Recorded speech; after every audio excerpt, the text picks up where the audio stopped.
दूसरा बाब। नई हैकल की शान व शौकत। 7वें महीने की 21वीं तारीख को खुदावंद का कलाम हज्जी नबी की मार्फत पहुंचा कि यहूदा के नाजिम ज़ुरब्बाबिल बिन स्यालतीएल, सरदार काहिन यशवा बिन यहूसिदक और लोगों के बकिए से यूं कह कि तुम में से किसने इस हैकल की पहली रौनक को देखा और अब कैसी दिखाई देती है? क्या ये तुम्हारी नजर में नाचीज नहीं है?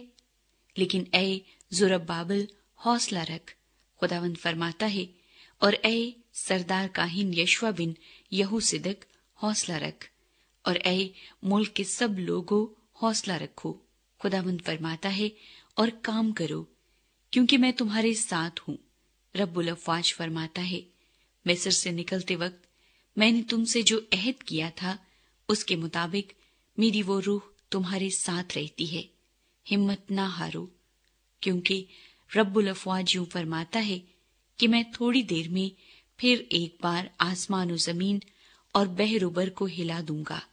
मैं सब कौमों को हिला दूंगा और उनकी मरगूब चीजें आएंगी और मैं इस घर को जलाल से मामूर करूंगा। रब्बुल अफ़वाज फरमाता है, चांदी मेरी है और सोना मेरा है।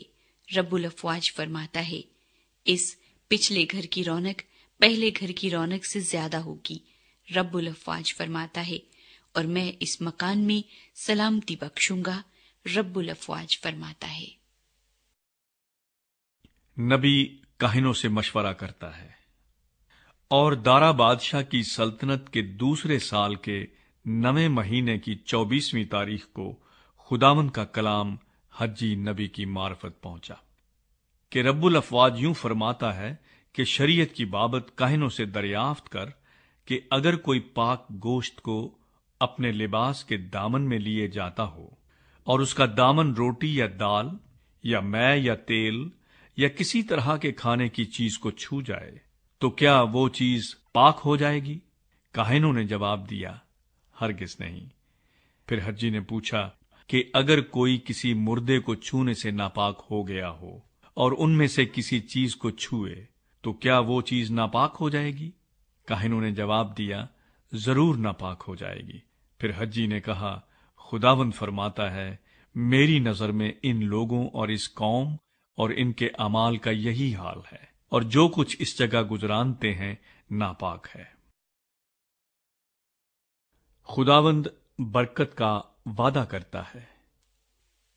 बस अब और आइंदा को उस वक्त का ख्याल रखो जबकि अभी खुदावंद की हैकल का पत्थर पर पत्थर न रखा गया था।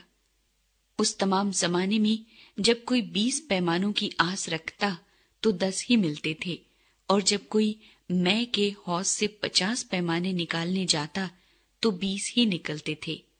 और मैंने तुमको तुम्हारे सब कामों में बादे समूम और गिरोई और औलों से मारा, पर तुम मेरी तरफ रजून न लाए। खुदावंद फरमाता है, अब और आइंदा इसका ख्याल रखो। आज खुदावंद की हैकल की बुनियाद के डाले जाने यानी 9वें महीने की 24वीं तारीख से इसका ख्याल रखो। क्या इस वक्त बीज खत्ते में है? अभी तो ताक और इंजीर और अनार और जैतून में फल नहीं लगा। आज ही से मैं तुमको बरकत दूंगा। ज़ुरब्बाबिल के साथ खुदावंद का वादा। फिर इसी महीने की 24वीं तारीख को खुदावंद का कलाम हज्जी नबी पर नाजिल हुआ कि यहूदा के नाज़िम ज़ुरब्बाबिल से कह दे कि मैं आसमान और जमीन को हिलाऊंगा और सल्तनतों के तख्त उलट दूंगा और कौमों की सल्तनतों की तवानाई नेस्त कर दूंगा और रथों को सवारों समेत उलट दूंगा और घोड़े और उनके सवार गिर जाएंगे और हर शख्स अपने भाई की तलवार से कत्ल होगा। रब्बुल अफ़वाज फरमाता है, ऐ मेरे खादिम ज़ुरब्बाबिल बिन स्यालतीएल, उसी रोज मैं तुझे लूंगा।